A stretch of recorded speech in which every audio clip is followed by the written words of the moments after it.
Listen, Jamaica Prime Minister, I rejected your $600 million apology deal that tried buying African silence forever. You thought money would erase slavery's crimes eternally. You believed cash settlements would stop our demands for justice, and Africans would stay quiet while you offered pennies for centuries of theft and called it reconciliation. You were wrong. I refused your $600 million publicly. I exposed your apology as an insult. I demanded real accountability instead of blood money. Your shame is visible. Let me explain exactly how I discovered this apology offer was designed to silence African demands for justice.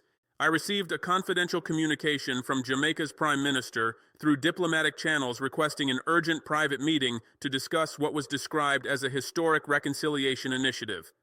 The language was carefully crafted to suggest something significant and positive. The request emphasized the importance of African-Caribbean unity and the need to address historical injustices together. The tone was respectful, and the framing suggested genuine interest in healing historical wounds. I agreed to the meeting out of curiosity about what Jamaica was proposing.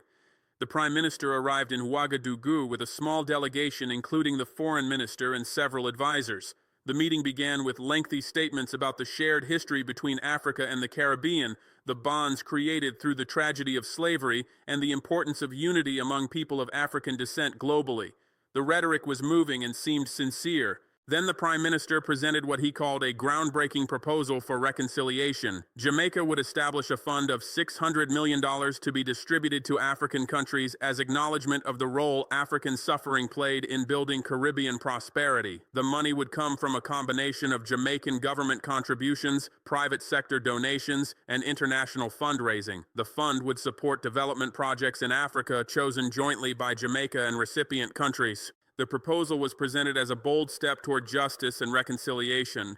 The Prime Minister emphasized that no amount of money could truly compensate for slavery's horrors, but that this gesture would demonstrate Caribbean acknowledgement of debt to Africa. He suggested that accepting the fund would strengthen African-Caribbean solidarity and create a model for addressing historical injustices that other regions could follow. He portrayed the offer as generous and unprecedented. But as I listened, I recognized several deeply problematic aspects of this proposal. First, the $600 million amount was insultingly small compared to the actual wealth extracted from Africa through slavery. Historians estimate that slavery transferred approximately $97 trillion in current value from Africa to the Americas over 400 years. Jamaica was offering $600 million as settlement for crimes that extracted $97 trillion. The ratio was 0.0006% of what was stolen. Second, the proposal framed the payment as voluntary generosity from Jamaica rather than obligation or debt. The language carefully avoided terms like reparations, compensation, or restitution. Instead, it used words like acknowledgement, gesture, and reconciliation. This framing denied that Africa had any right to compensation and positioned Jamaica as magnanimous for offering anything at all. The framing was offensive because it denied the fundamental injustice. Third, the proposal required African countries accepting money to sign agreements waiving future claims related to slavery. The legal language was buried in appendices, but the effect was clear. Countries taking money from the fund would agree not to pursue additional compensation or legal action related to slavery. Jamaica was attempting to buy permanent silence about historical crimes for a tiny fraction of what was stolen. Fourth, the proposal gave Jamaica significant control over how the money would be used. African countries couldn't simply receive funds and use them as they chose. Instead, projects had to be approved jointly by Jamaica and recipient countries. Jamaica would have veto power over African decisions about using money that was supposedly compensation for crimes against Africa. The control mechanism was insulting and revealed the proposal's true nature. I realized immediately that this proposal was not genuine reconciliation but an attempt to avoid real accountability for slavery. Jamaica wanted to make a symbolic payment that would allow them to claim they had addressed historical injustices while actually avoiding any meaningful reckoning with slavery's ongoing impacts. The proposal was designed to benefit Jamaica by ending uncomfortable conversations about slavery, not to benefit Africa through genuine compensation.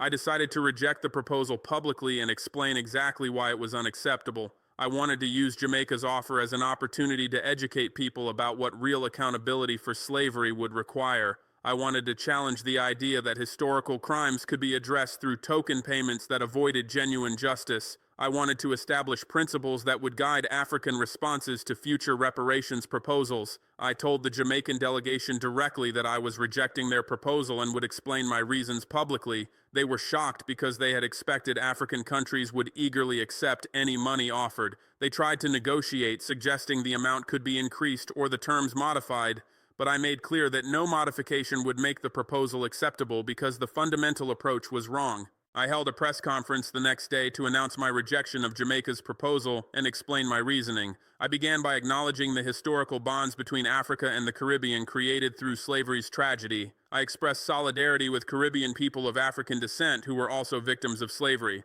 I emphasized that my criticism was directed at Jamaica's government and elite, not at ordinary Jamaican people. Then I explained why I rejected the $600 million proposal. I detailed the insulting disparity between the amount offered and the wealth extracted through slavery. I exposed the legal language requiring African countries to waive future claims. I criticized the control mechanisms giving Jamaica veto power over African use of the money. I explained how the proposal avoided real accountability while creating appearance of addressing historical injustices. I argued that genuine reconciliation for slavery would require fundamentally different approaches. First, any compensation would need to reflect the actual scale of wealth extracted, not token amounts designed to minimize costs. Second, compensation would need to be framed as obligation and restitution, not voluntary charity. Third, African countries would need complete control over how compensation was used without conditions or oversight from those paying. Fourth, compensation would need to be accompanied by acknowledgement of ongoing impacts and commitments to address continuing inequalities. I also addressed the broader implications of Jamaica's proposal for how historical crimes are addressed globally. I argued that allowing token payments to substitute for genuine accountability would set dangerous precedents. It would encourage other countries responsible for historical crimes to offer minimal compensation in exchange for permanent silence. It would undermine justice by suggesting that even the worst crimes could be resolved through small payments to victims. The press conference generated immediate international attention. Media outlets globally covered my rejection of Jamaica's offer and my explanation of why it was inadequate. The coverage sparked widespread debate about slavery reparations, historical accountability, and what genuine reconciliation requires. Many people who had never seriously considered these issues began thinking about them because of the controversy. Listen carefully, Jamaica Prime Minister and Caribbean leaders. Remember when you thought money could buy African silence? Remember when you believed token payments would end demands for justice? Remember when you assumed Africans would accept any amount offered? I shattered every assumption. I rejected your $600 million publicly. I exposed your apology as insult designed to avoid accountability. I demanded real justice instead of fake reconciliation. Your shame is visible. Your guilt shows. Your cheap offer failed completely. The reaction from Jamaica's government was defensive and angry. Officials claimed I had misunderstood their proposal and misrepresented their intentions. They argued that $600 million was significant for a small country like Jamaica and demonstrated genuine commitment to reconciliation. They suggested that my rejection was unreasonable and would harm African-Caribbean relations. They portrayed themselves as victims of unfair criticism despite their good intentions. But the defensive response avoided addressing the substance of my criticisms. Jamaican officials didn't explain why $600 million was appropriate compensation for $97 trillion in extracted wealth. They didn't justify requiring African countries to waive future claims. They didn't defend giving Jamaica control over how compensation would be used. They focused on attacking my motives rather than defending their proposal's merits. The reaction from other Caribbean countries revealed divisions about how to address slavery's legacy. Some Caribbean leaders supported Jamaica's proposal and criticized my rejection as unreasonable. They argued that Caribbean countries were also victims of slavery and couldn't be expected to fully compensate Africa. They suggested that any acknowledgement and compensation was better than nothing. They portrayed my position as demanding impossible perfection that would prevent any progress. But other Caribbean leaders privately expressed agreement with my criticisms while being unwilling to say so publicly. They acknowledged that Jamaica's proposal was inadequate, but felt unable to criticize it openly because of Caribbean solidarity. They suggested that my public rejection was helpful because it created space for more honest conversations about what genuine reconciliation would require. They indicated that internal Caribbean debates about slavery reparations would be influenced by the principles I had articulated. The reaction from African countries was overwhelmingly supportive of my rejection. Multiple African leaders issued statements praising my principled stance and agreeing that Jamaica's proposal was inadequate. They endorsed the principles I had articulated for genuine reconciliation. They pledged to reject similar inadequate proposals if offered to their countries. The collective African support transformed what could have been Burkina Faso's isolated position into a continental consensus. The African Union issued a formal statement supporting my rejection and establishing guidelines for African countries responding to slavery reparations proposals. The guidelines specified that compensation must reflect actual wealth extracted, must be framed as obligation, not charity, must give African countries complete control over use, and must be accompanied by acknowledgement of ongoing impacts. The guidelines would prevent individual African countries from being picked off through inadequate offers. The reaction from descendants of enslaved Africans in the Americas was complex and revealing. Many expressed support for my rejection and agreement that token payments couldn't substitute for genuine justice. They shared my frustration with attempts to use money to avoid real accountability. They appreciated that someone was demanding justice rather than accepting whatever crumbs were offered. But some descendants of enslaved Africans criticized my rejection, arguing that any compensation was better than nothing and that my position was impractical. They suggested that demanding full compensation for slavery was unrealistic and that accepting partial compensation would be pragmatic. They worried that my rejection would discourage future reparations proposals rather than encouraging better ones. I understood this criticism, but disagreed with its premise. I argued that accepting inadequate compensation would be worse than receiving nothing because it would allow those responsible for historical crimes to claim they had addressed the injustice. It would end conversations about genuine accountability in exchange for token payments. It would establish precedents that even the worst crimes could be resolved through minimal compensation. The long-term costs of accepting inadequate reparations would exceed any short-term benefits. The reaction from Western countries revealed their concern about implications for their own accountability for slavery and colonialism. If African countries rejected inadequate reparations proposals and demanded genuine accountability, it would complicate Western efforts to avoid serious reckoning with their historical crimes. Western governments had hoped that token gestures would be sufficient to address historical injustices. My rejection challenged this hope. Several Western governments issued statements expressing concern that my position would make reconciliation impossible by demanding unrealistic compensation. They argued that no country could afford to fully compensate for historical crimes, and that insisting on full compensation would prevent any progress. They suggested that symbolic gestures and partial compensation were the only practical approaches to historical injustices. But these Western arguments revealed their actual concern. They weren't worried that my position would prevent reconciliation. They were worried that my position would require genuine accountability that would be expensive and uncomfortable. They wanted to maintain the fiction that historical crimes could be addressed through token gestures that avoided real costs. My rejection threatened this comfortable fiction. I expanded my advocacy beyond simply rejecting Jamaica's proposal to articulating a comprehensive framework for addressing slavery's legacy. I published detailed proposals explaining what genuine accountability would require.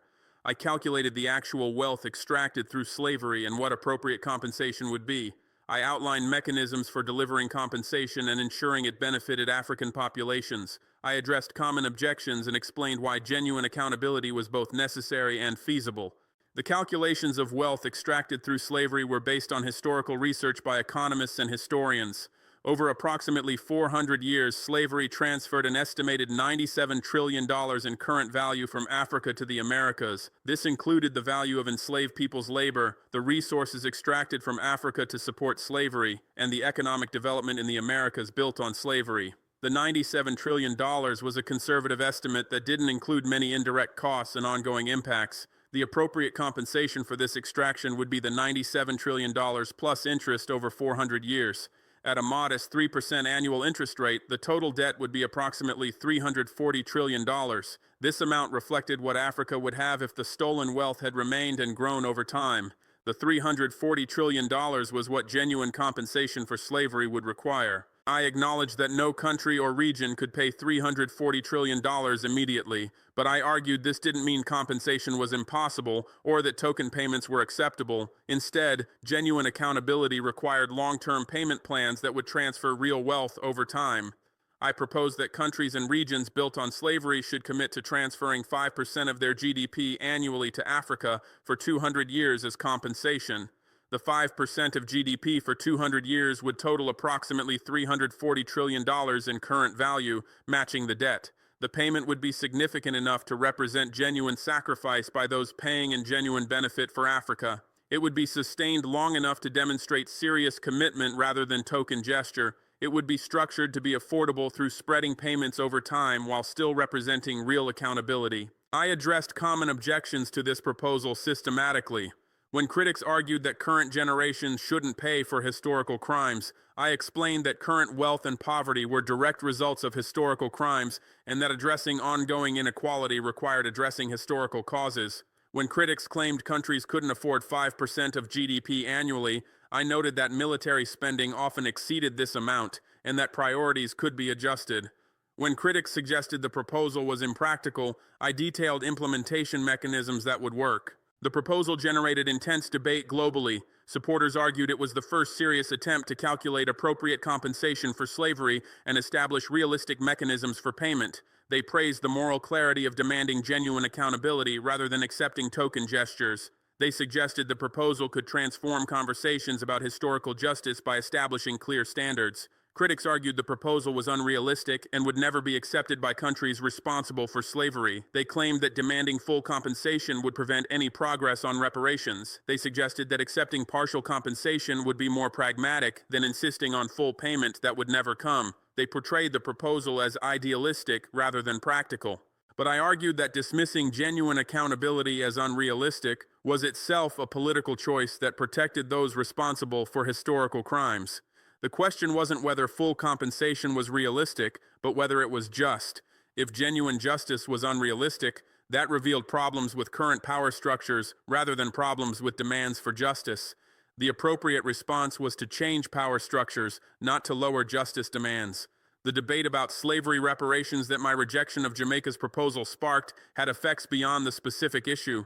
It created broader conversations about historical accountability, ongoing inequality, and what genuine reconciliation requires. People began questioning other instances where token gestures substituted for genuine justice.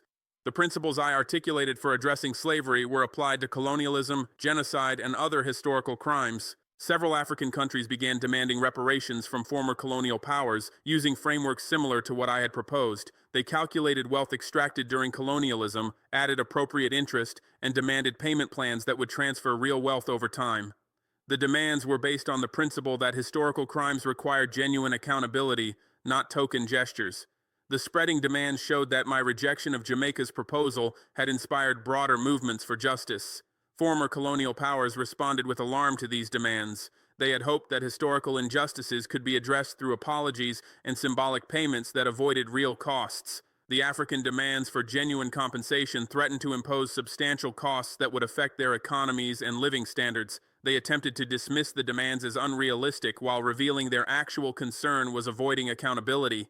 Your legacy is 400 years of slavery that extracted $97 trillion from Africa while building Caribbean and American prosperity, then offering $600 million as compensation and calling it reconciliation, Jamaica Prime Minister and Caribbean leaders. My legacy is rejecting your insult, demanding genuine accountability, and establishing principles that 54 African nations now use to evaluate reparations proposals. The 400 years of slavery from approximately 1500 to 1900 represented the longest sustained crime against humanity in history. An estimated 12 million Africans were forcibly transported to the Americas as enslaved people. Millions more died during capture and transport. The enslaved Africans and their descendants provided labor that built Caribbean and American economies. The wealth generated through this stolen labor was never compensated.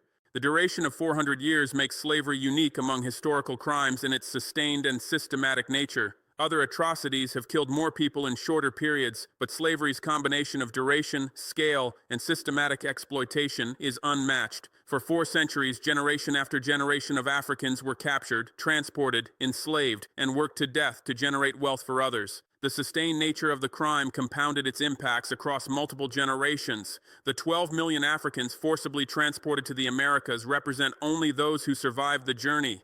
The actual number affected by slavery was far larger. For every person who reached the Americas alive, historians estimate that 2 to 3 more died during capture in Africa, during the march to coastal ports, or during the Atlantic crossing. The total number of Africans killed or enslaved by the trade likely exceeded 30 million people over the 400-year period. The capture process in Africa was itself catastrophically destructive.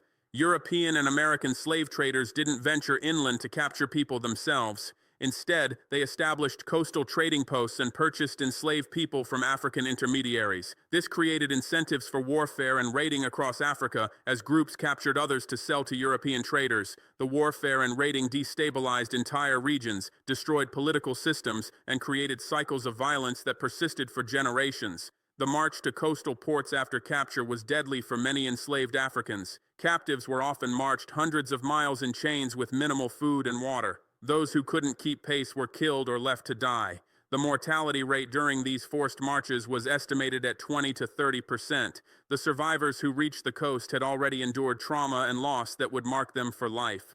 The Atlantic crossing, known as the Middle Passage, was horrific beyond description. Enslaved Africans were packed into shipholds with minimal space, often unable to stand or move freely.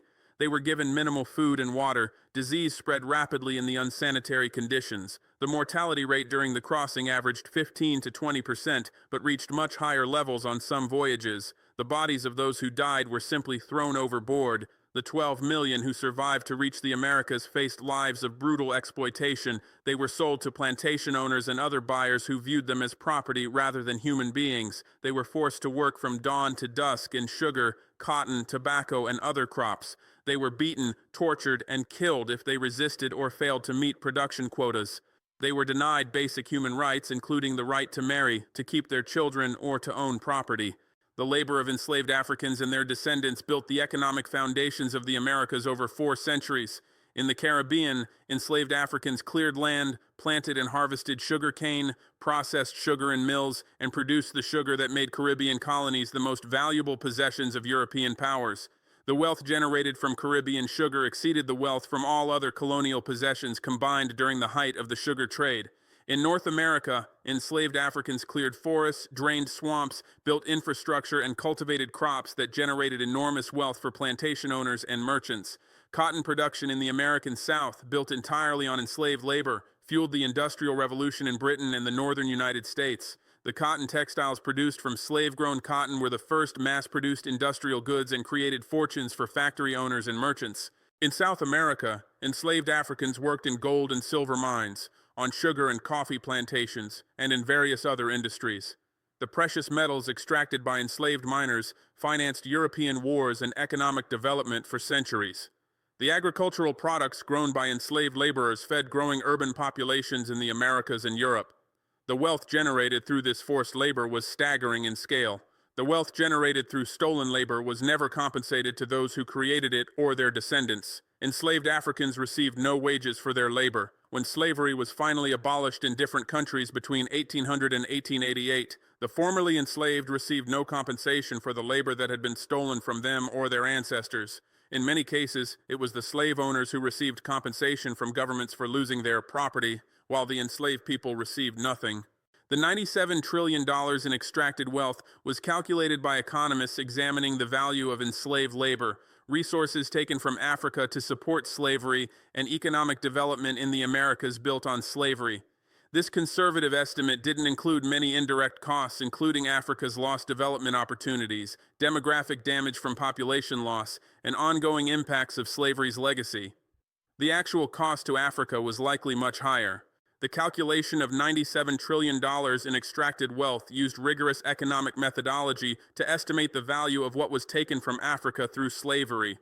Economists began by calculating the value of labor performed by enslaved Africans over 400 years. They estimated the number of enslaved people working in each period, the hours they worked, and the market value of that labor based on what free laborers were paid for similar work. The cumulative value of stolen labor over 4 centuries was approximately $60 trillion in current value. The calculation also included the value of resources taken from Africa to support the slave trade. This included people themselves, who represented human capital that Africa lost. It included food and supplies taken from Africa to provision slave ships. It included natural resources extracted from Africa during the same period when European powers established control over African coasts to facilitate the slave trade. The value of these resources was estimated at approximately $15 trillion. The calculation further included the economic development in the Americas that was built on slavery, and that wouldn't have occurred without enslaved African labor. The infrastructure, institutions, and capital accumulation in slaveholding regions were created through wealth generated by enslaved labor. The value of this development, which continued generating returns long after slavery ended, was estimated at approximately $22 trillion. The total of these three components was $97 trillion. The conservative nature of this estimate is important to emphasize. The calculation excluded many costs that are real but difficult to quantify precisely. It didn't include the psychological trauma inflicted on enslaved people and their descendants. It didn't include the cultural destruction caused by forcibly removing millions of people from their societies. It didn't include the political instability in Africa caused by the slave trade. It didn't include the lost economic development in Africa that would have occurred if those 30 million people had remained and contributed to African societies. The calculation also didn't include the ongoing impacts of slavery's legacy on African Americans and Africans. The wealth gap between African Americans and white Americans today is directly traceable to slavery and its aftermath. The poverty and underdevelopment in many African countries today is partly attributable to the demographic and economic damage caused by the slave trade. The value of these ongoing impacts, if included, would increase the total cost substantially. The actual cost to Africa was likely much higher than $97 trillion when all these factors are considered. Some economists have suggested that the total cost, including all indirect and ongoing impacts, could exceed $200 trillion, but even the conservative estimate of $97 trillion is so large that it demonstrates the enormous scale of wealth extracted from Africa through slavery. The building of Caribbean and American prosperity on slavery was undeniable and well documented. The sugar plantations that made Caribbean islands wealthy depended entirely on enslaved African labor. The cotton production that fueled American industrialization was built on slavery. The infrastructure, institutions, and capital accumulation in the Americas were created through wealth extracted from enslaved Africans. The prosperity was stolen from Africa. The sugar plantations that dominated Caribbean economies for centuries were entirely dependent on enslaved African labor. Sugar cultivation and processing was brutal work that killed workers at high rates. The mortality rate among enslaved people on sugar plantations was so high that plantation owners had to constantly import new enslaved people to replace those who died. Despite these horrific conditions, sugar production was enormously profitable. The wealth generated made small Caribbean islands like Jamaica, Barbados, and Haiti among the most valuable colonial possessions in the world. The wealth from sugar plantations flowed to plantation owners, merchants who traded sugar, ship owners who transported it, and governments that taxed it. This wealth financed the construction of grand estates, the establishment of banks and trading companies, the building of ships and ports, and the development of cities. Much of the wealth in cities like Bristol, Liverpool, and London was built on profits from the sugar trade. The architectural legacy of slavery is still visible in the grand buildings constructed with slave-generated wealth. The cotton production that fueled American and British industrialization was built entirely on enslaved African labor in the American South. Cotton cultivation expanded dramatically in the early 1800s as new textile machinery created enormous demand for raw cotton. The expansion was possible only because of the forced labor of enslaved Africans who cleared land, planted and harvested cotton, and processed it for shipment. By 1860, cotton exports accounted for over half of all American exports and generated enormous wealth for plantation owners and merchants. The cotton grown by enslaved laborers was shipped to textile mills in Britain and the northern United States where it was processed into cloth. The textile industry was the first major industrial sector and created enormous wealth for factory owners, merchants, and investors. The Industrial Revolution that transformed the global economy was built on a foundation of cotton textiles produced from slave-grown cotton. The connection between slavery and industrialization was direct and essential. The infrastructure that enabled economic development in the Americas was built largely by enslaved African labor. Enslaved people cleared forests and drained swamps to create farmland. They built roads, bridges, canals, and railroads that connected regions and enabled trade. They constructed buildings, ports, and other facilities that housed economic activity. They provided the labor that made infrastructure development possible at a scale and speed that wouldn't have been achievable with paid labor. The institutions that governed economic activity in slaveholding regions were designed to protect and perpetuate slavery. Legal systems defined enslaved people as property and protected owners' rights to their labor. Financial institutions provided credit to plantation owners using enslaved people as collateral. Insurance companies insured enslaved people and slave ships against loss. These institutions facilitated slavery's operation and shared in its profits. The capital accumulation that financed further economic development came largely from profits generated by enslaved labor. Plantation owners who made fortunes from slavery invested in other businesses, creating diversified economic empires. Merchants who traded in slave-produced goods accumulated capital that they invested in manufacturing, banking, and other sectors. The wealth generated through slavery was the foundation for much of the capital that financed economic development in the Americas and Europe. The prosperity that resulted from this slavery-built economy was distributed very unequally. Plantation owners, merchants, and investors became enormously wealthy. Middle-class professionals, artisans, and farmers in slaveholding regions benefited from economic activity generated by slavery. But enslaved Africans who created the wealth received nothing. Even after slavery ended, the formerly enslaved and their descendants were excluded from the prosperity they had created through centuries of forced labor. The prosperity was stolen from Africa in the sense that it was created through labor and resources taken from Africa without compensation. The people who were enslaved would have contributed to African economies if they had remained in Africa. The resources extracted from Africa to support slavery would have been available for African development. The economic activity that occurred in the Americas using enslaved African labor could have occurred in Africa using free African labor. The prosperity that was built in the Americas through slavery was prosperity that Africa lost. The offering of $600 million as compensation represented 0.0006% of the wealth extracted. The insulting disparity revealed that Jamaica's proposal wasn't genuine attempt at compensation but token gesture designed to avoid real accountability. The amount was carefully calculated to appear significant to those unfamiliar with slavery's actual costs while actually representing almost nothing compared to the debt owed. The calculation of $600 million as 0.0006% of $97 trillion shows the enormous disparity between Jamaica's offer and the actual debt. To put this in perspective, if someone stole $97 from you and offered to return $0.0006, about 6/100ths of a cent, as compensation, you would recognize immediately that this wasn't genuine compensation. Yet this was exactly the ratio between what slavery extracted from Africa and what Jamaica offered as compensation. The insulting nature of this disparity becomes even clearer when considering that the $600 million wasn't even being offered as direct payment to Africa. Instead, it would be distributed through a fund with Jamaica maintaining control over how it was used.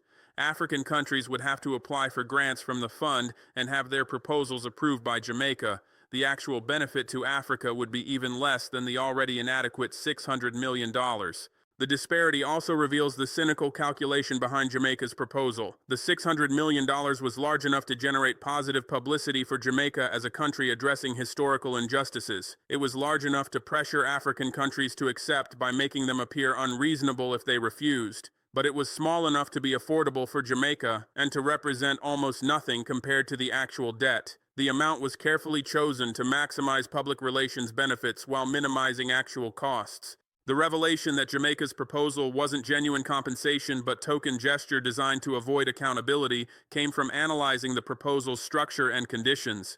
Genuine compensation would acknowledge the full scope of debt, would be framed as obligation rather than charity, would give recipients complete control over use, and would include mechanisms for ongoing payments. Jamaica's proposal did none of these things. It minimized the debt, framed payment as voluntary generosity, maintained Jamaican control over use, and was a one-time payment that would end all obligations. The token gesture was designed to allow Jamaica to claim they had addressed slavery while actually avoiding real accountability. Once African countries accepted the $600 million and signed agreements waiving future claims, Jamaica could point to this settlement whenever slavery reparations were discussed. They could say they had already compensated Africa and that the matter was resolved. The token gesture would become a shield against genuine accountability. The careful calculation of the amount to appear significant while representing almost nothing was evident in how Jamaica presented the proposal. They emphasized the $600 million figure repeatedly, knowing that most people wouldn't compare it to the actual debt. They described it as unprecedented and generous, hoping people would focus on the gesture rather than its adequacy. They highlighted the sacrifice Jamaica was making to provide this compensation, deflecting attention from how little it actually represented. The design to avoid real accountability was the proposal's actual purpose. Jamaica wasn't trying to genuinely compensate Africa for slavery. They were trying to end uncomfortable conversations about slavery reparations by making a token payment that would allow them to claim the issue was resolved. The proposal was about Jamaica's interests in avoiding accountability rather than about Africa's interests in receiving justice. The insulting disparity between the offer and the actual debt revealed this true purpose clearly to anyone who examined the proposal carefully. The calling of this token payment reconciliation was offensive because it suggested that historical crimes could be resolved through minimal compensation. True reconciliation would require acknowledging the full scope of crimes, accepting responsibility for ongoing impacts, and providing genuine compensation that reflected actual harm. Jamaica's proposal did none of these things while claiming to represent reconciliation. My legacy of rejecting this insult was establishing that African countries would not accept token gestures as substitutes for genuine justice. The rejection sent a clear message that attempts to buy African silence cheaply would fail. It demonstrated that at least some African leaders would prioritize dignity and justice over short-term financial benefits. The principled stance inspired others to maintain similar standards. The demanding of genuine accountability through the comprehensive framework I published provided practical alternative to token gestures. The framework showed that appropriate compensation could be calculated, that payment mechanisms could be designed, and that genuine accountability was feasible if there was political will. The framework gave African countries and justice advocates tools to evaluate proposals and demand real accountability. The establishment of principles that 54 African nations now use to evaluate reparations proposals created lasting impact beyond the specific Jamaica situation. The principles ensured that future inadequate proposals would be recognized and rejected. They created standards that would guide African responses to historical accountability issues for generations. They transformed African approach to reparations from accepting whatever was offered to demanding genuine justice. History will remember which approach served justice and African dignity.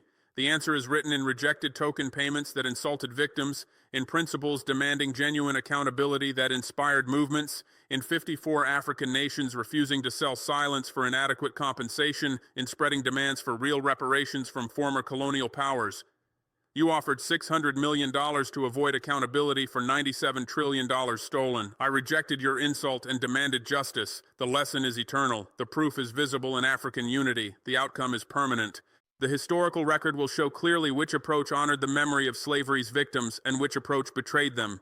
Accepting Jamaica's $600 million offer would have been accepting that centuries of suffering, millions of destroyed lives, and trillions in stolen wealth could be settled for a fraction of 1% of what was taken. It would have told slavery's victims that their suffering was worth almost nothing. It would have communicated that those who committed the crimes face no real consequences or obligations. Rejecting the inadequate offer maintained fidelity to slavery's victims by refusing to minimize their suffering through accepting insulting compensation. The rejection said that African lives and African labor had real value that must be acknowledged. It insisted that crimes of such magnitude required proportional accountability. It honored victims by refusing to participate in their continued exploitation through accepting settlements designed to benefit perpetrators rather than victims. The principles demanding genuine accountability that emerged from rejecting Jamaica's offer have inspired justice movements far beyond the specific reparations issue. The principles establish that historical crimes require real consequences, that token gestures cannot substitute for genuine justice, that victims have the right to refuse inadequate settlements, and that dignity sometimes requires rejecting money that comes with unacceptable conditions. These principles apply to many situations where powerful actors attempt to avoid accountability through minimal compensation. Human rights movements addressing various injustices have adopted these principles as frameworks for evaluating proposed settlements and compensation schemes. Indigenous peoples negotiating with governments over historical land theft reference the principles when rejecting inadequate offers. Communities affected by environmental destruction use the principles when demanding genuine remediation rather than token payments. The principles have become tools for justice advocates globally. The 54 African nations refusing to sell silence for inadequate compensation represent a fundamental shift in how Africa engages with historical accountability issues. Previously, African countries often accepted whatever compensation or aid was offered by former colonial powers and countries built on slavery. The acceptance came from economic desperation, political pressure, and lack of unified African positions. Individual countries felt unable to reject offers that wealthier countries could withdraw. The collective African stance that emerged from my rejection of Jamaica's offer changed this dynamic completely. When 54 nations agreed on principles for evaluating reparations proposals, it became impossible to pick off individual countries through bilateral pressure. When African countries committed to rejecting inadequate offers collectively, it eliminated the fear that refusing compensation would simply result in another country accepting it. The unity created strength that individual countries lacked. The African Union's formal adoption of the principles I articulated gave them institutional backing that made them permanent features of African policy rather than temporary positions of particular leaders. The principles became official African positions that would outlast any individual leader or government. They became standards that African countries would use for generations when evaluating any proposals related to historical accountability.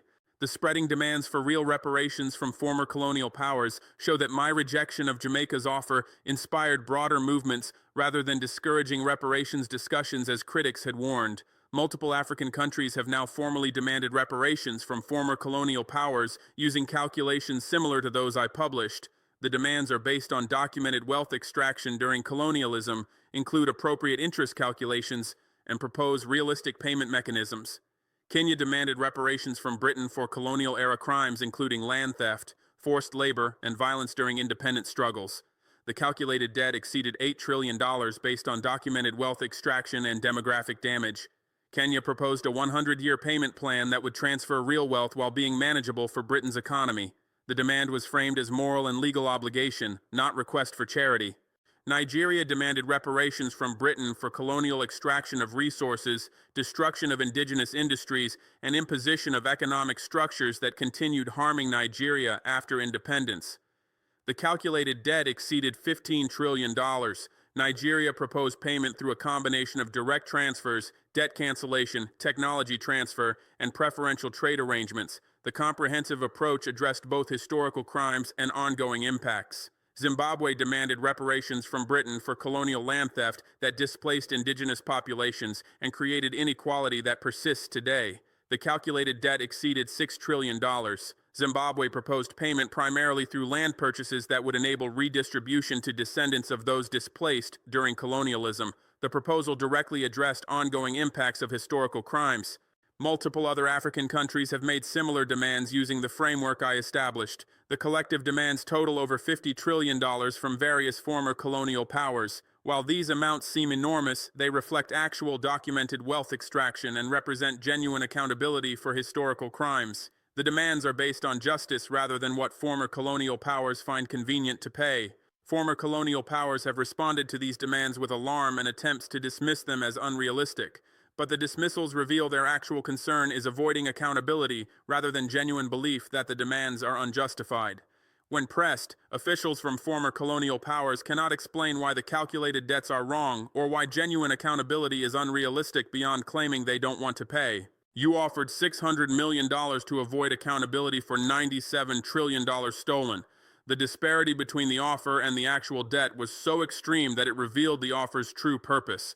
Jamaica wasn't attempting to provide appropriate compensation for slavery. They were attempting to buy permission to claim they had addressed slavery while actually paying almost nothing. The $600 million was calculated to be large enough to seem significant to casual observers while being small enough to be affordable and representing almost nothing compared to actual debt. The calculation behind Jamaica's offer was cynical and insulting. Jamaican officials likely knew that $600 million was grossly inadequate compared to slavery's actual costs. But they calculated that African countries would accept it anyway because we needed money and had limited alternatives. They assumed that African desperation would overcome African dignity. They believed that offering something was better than offering nothing and that African countries would agree. The assumption that African countries would accept any amount offered reflected deep disrespect for African agency and dignity. It treated African countries as beggars who should be grateful for whatever scraps were offered rather than as victims of crimes with legitimate claims to compensation. It assumed that African leaders could be bought cheaply because we valued money more than justice. It revealed that Jamaica saw the proposal as transaction rather than genuine attempt at reconciliation. I rejected your insult and demanded justice by publicly refusing the $600 million and explaining exactly why it was inadequate. The public rejection was essential because private refusal would have allowed Jamaica to simply approach other African countries with similar offers. Public rejection with detailed explanation made it impossible for any African country to accept similar offers without appearing to betray principles that I had articulated and that resonated across the continent. The explanation of why the offer was inadequate educated African populations and global audiences about slavery's actual costs and what genuine compensation would require. Many people had never considered the scale of wealth extracted through slavery or thought seriously about what appropriate compensation would be. The detailed calculations and frameworks I provided gave people tools to evaluate reparations proposals and distinguish genuine accountability from token gestures. I calculated the actual debt at $340 trillion, including interest on the $97 trillion extracted over 400 years. The calculation used conservative assumptions, including modest interest rates and excluding many indirect costs and ongoing impacts. Despite conservative assumptions, the calculated debt was enormous because slavery operated for centuries and extracted vast wealth.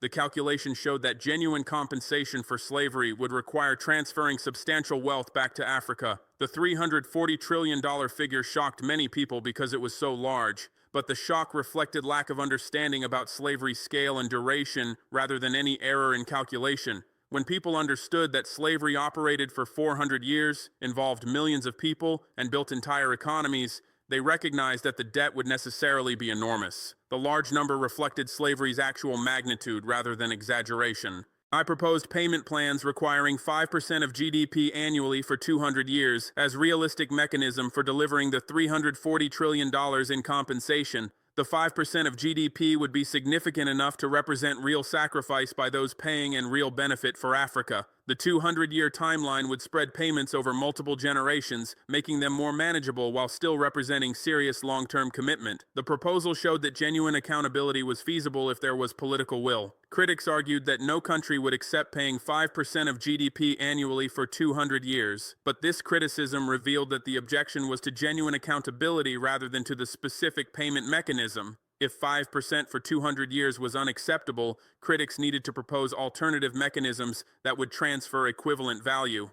Simply declaring genuine accountability unrealistic without proposing alternatives was defending continued injustice. I established principles for genuine accountability that African countries now use to evaluate all reparations proposals. The principles specify that compensation must reflect actual wealth extracted, must be framed as obligation rather than charity, must give recipients complete control over use without conditions, and must be accompanied by acknowledgement of ongoing impacts. Any proposal failing these tests would be recognized as inadequate and rejected. The principles have become standards that transformed how African countries engage with historical accountability issues. Previously, African countries evaluated proposals based on whether they provided any benefit, leading to acceptance of inadequate offers. Now, African countries evaluate proposals based on whether they meet justice standards, leading to rejection of inadequate offers and demands for genuine accountability. The transformation has strengthened African negotiating positions dramatically. I inspired demands for real reparations across the continent by demonstrating that rejecting inadequate offers was possible and beneficial. Other African leaders who had felt pressure to accept whatever was offered saw that rejection was a viable option that strengthened rather than weakened African positions. The example inspired them to make their own demands for genuine accountability rather than accepting token gestures. The inspiration extended beyond government leaders to civil society organizations, academic institutions, and popular movements. Groups across Africa began organizing around demands for reparations from former colonial powers and countries built on slavery. They used the frameworks I had published to calculate debts and propose payment mechanisms. They built coalitions across countries to present unified demands. The grassroots mobilization created political pressure that made it easier for leaders to take strong positions. Your token offer is rejected not just by Burkina Faso, but by the collective conscience of Africa and people of African descent globally. The rejection represents consensus that slavery's victims deserve genuine justice rather than insulting settlements. It reflects determination to honor ancestors who suffered by refusing to minimize their suffering through accepting inadequate compensation. It demonstrates that African dignity cannot be purchased cheaply by those who profited from crimes against Africa. Your attempt to avoid accountability failed because you underestimated African determination to pursue justice regardless of difficulty. You assumed that African countries would prioritize short-term financial benefits over long-term justice. You calculated that offering something would be better than offering nothing and that African desperation would overcome African principles. You were wrong because you didn't understand that some things matter more than money. Your hope of buying silence collapsed when I rejected your offer publicly and explained why it was inadequate. The public rejection made it impossible for you to approach other African countries with similar offers without facing similar scrutiny. The detailed explanation educated people about what genuine accountability would require, making token gestures recognizable as inadequate. The collapse of your strategy forced you to confront that avoiding accountability would not be easy or cheap. Your reconciliation fraud is exposed through documentation of the disparity between your offer and actual debt, the conditions attached to your payment, and the control mechanisms giving you veto over African use of money, supposedly compensating Africa. The exposure revealed that your proposal was designed to benefit you by ending uncomfortable conversations about slavery rather than to benefit Africa through genuine compensation. The fraud was obvious once examined carefully. Your guilt remains because offering inadequate compensation doesn't absolve responsibility for historical crimes. Genuine accountability requires acknowledging full scope of crimes, accepting responsibility for ongoing impacts, and providing compensation reflecting actual harm.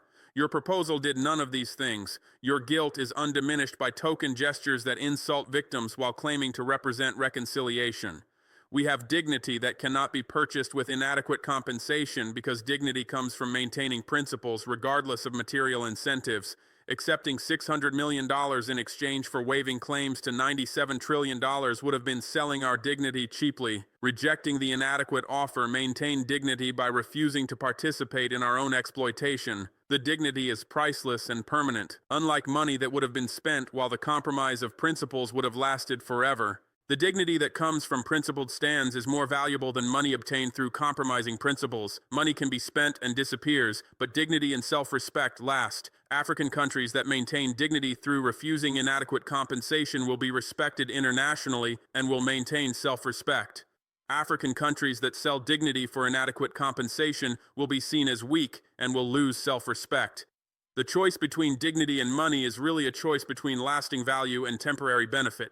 We have principles demanding genuine accountability for historical crimes that guide our evaluation of all proposals related to slavery and colonialism. The principles ensure consistency in African positions rather than ad hoc responses to individual proposals. They create standards that must be met for African countries to engage seriously with reparations discussions. They transform negotiations from begging for whatever is offered to demanding what justice requires. The principles demanding genuine accountability have been tested through multiple proposals since I rejected Jamaica's offer. Each time, African countries have applied the principles consistently to evaluate proposals.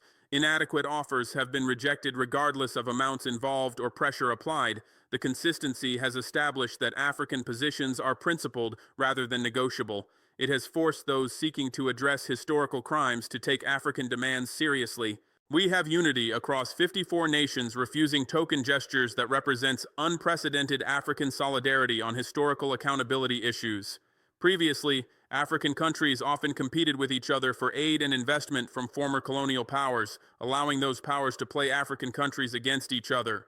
The unity on reparations principles prevents this divide and conquer strategy and creates collective African strength. The unity across 54 nations was built through the African Union's adoption of the principles I articulated and through bilateral consultations where African countries committed to supporting each other's demands for genuine accountability. The unity is maintained through regular coordination where African countries share information about proposals they receive and coordinate responses. The sustained unity has transformed African negotiating power dramatically. We have frameworks calculating appropriate reparations that provide tools for any African country or community seeking accountability for historical crimes. The frameworks show how to document wealth extraction, how to calculate appropriate compensation including interest, how to propose realistic payment mechanisms, and how to evaluate proposals received. The frameworks democratize expertise that was previously limited to specialists and enable grassroots demands for justice. The frameworks calculating appropriate reparations have been refined through application to multiple situations. Each time African countries use the frameworks to demand reparations, they learn what works and what needs adjustment. The frameworks have been improved through this iterative process and are now sophisticated tools that can be applied to various historical crimes. The continued refinement ensures the frameworks remain useful as circumstances evolve. We have victory over your attempt to buy silence because your proposal was rejected, your strategy was exposed, and your hope of avoiding accountability through token payments was ended. The victory is not just Burkina Faso's, but belongs to all African countries and people of African descent who refuse to accept that slavery's crimes can be resolved through minimal compensation. The victory establishes that genuine accountability will be required. The transformation is spreading as African nations demand genuine accountability for slavery and colonialism instead of accepting token gestures that avoid justice. The spreading transformation is visible in the multiple African countries that have made formal reparations demands since I rejected Jamaica's offer. It is evident in the civil society organizations across Africa organizing around reparations issues. It is clear in the academic research calculating debts and proposing mechanisms. The transformation is becoming a continental movement. The demands for genuine accountability are not limited to government actions, but include grassroots movements, legal actions, and cultural initiatives. Communities are documenting local impacts of slavery and colonialism and demanding specific remediation. Legal organizations are exploring judicial mechanisms for pursuing reparations claims. Artists and educators are creating works that keep historical crimes in public consciousness and build support for accountability demands. The multifaceted approach is building sustained pressure. Your era of avoiding accountability for slavery through silence, denial, and token gestures is finished. For generations, countries built on slavery and colonial powers avoided serious reckoning with their crimes. They relied on victims' lack of power to demand accountability. They used their wealth and influence to suppress demands for justice. They offered occasional apologies and symbolic payments that avoided real costs. That era is ending as African countries and people of African descent organize to demand genuine accountability. Our time of demanding genuine justice for historical crimes is beginning. African countries are no longer willing to accept whatever crumbs are offered by those responsible for historical crimes. We are calculating what genuine accountability requires and demanding it persistently. We are building coalitions that create power to enforce demands. We are educating populations about historical crimes and what justice requires. Our time has arrived and will define how historical crimes are addressed globally. The change is irreversible because the knowledge and principles that emerge from rejecting inadequate reparations cannot be erased. African populations now understand what slavery and colonialism cost Africa. They know what genuine accountability would require. They have principles for evaluating proposals. They have unity in refusing inadequate offers. The knowledge and principles will persist regardless of what happens to particular leaders or governments. The change is permanent. The irreversibility also comes from the generational shift in attitudes toward historical accountability. Younger Africans who have grown up with reparations demands and frameworks for genuine accountability will not accept the token gestures that previous generations sometimes accepted. They expect justice and will continue demanding it throughout their lives. The generational commitment ensures that demands for accountability will persist for decades regardless of obstacles. The future belongs to Africa that demands real justice for historical crimes instead of accepting insulting payments that perpetuate injustice by pretending to address it. The future will be characterized by sustained African demands for genuine accountability, by refusal to accept token gestures, by unity in pursuing justice, and by determination to honor ancestors through refusing to minimize their suffering. The future is being built now through the principles and actions that emerge from rejecting Jamaica's inadequate offer. I proved it works by rejecting your $600 million and demanding $340 trillion based on actual theft calculated from historical records. The rejection demonstrated that refusing inadequate offers was possible and beneficial. The demand for genuine accountability based on documented costs showed that justice claims could be quantified and presented compellingly. The proof inspired others to take similar stands and make similar demands. Other African nations are proving it by adopting the same principles and rejecting inadequate proposals that they receive. Kenya, Nigeria, Zimbabwe, and other countries have made their own reparations demands using frameworks similar to those I published.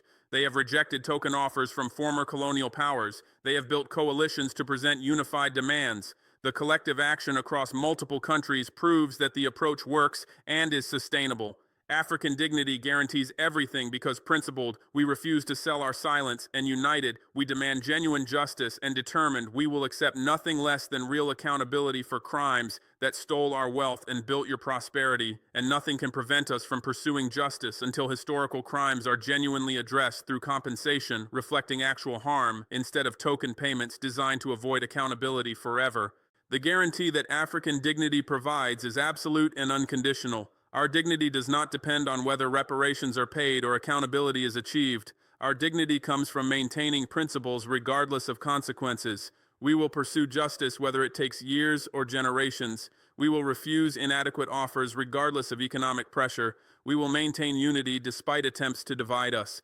The determination is permanent because it is rooted in dignity rather than calculation of benefits. The refusal to sell our silence means that no amount of money will stop African demands for justice unless the money represents genuine accountability. Token payments will not buy our silence. Conditional aid will not purchase our complicity. Economic pressure will not force us to accept inadequate settlements. Our silence is not for sale at any price that doesn't reflect genuine justice. The refusal is absolute and will persist until justice is achieved. The unity in demanding genuine justice means that African countries will support each other's reparations claims and refuse to undercut each other by accepting inadequate offers. The unity prevents former colonial powers and countries built on slavery from playing African countries against each other. It creates collective strength that individual countries lack. The unity will be maintained through continued coordination and shared commitment to principles. The determination to accept nothing less than real accountability means that African countries will persist in demanding genuine justice regardless of how long it takes or what obstacles are encountered. Temporary setbacks will not discourage us. Rejection of our demands will not silence us. Pressure to accept inadequate offers will not sway us. The determination comes from understanding that our ancestors deserve justice and that we have obligation to pursue it regardless of difficulty. Nothing can prevent us from pursuing justice because our pursuit is based on moral obligation rather than calculation of likelihood of success. We pursue justice because it is right, not because it is easy or certain. We persist because our ancestors deserve accountability for crimes committed against them. We continue because future generations deserve to inherit a world where historical crimes face genuine consequences. The pursuit will continue until justice is achieved or until we have exhausted every possible avenue, and even then, future generations will continue where we leave off.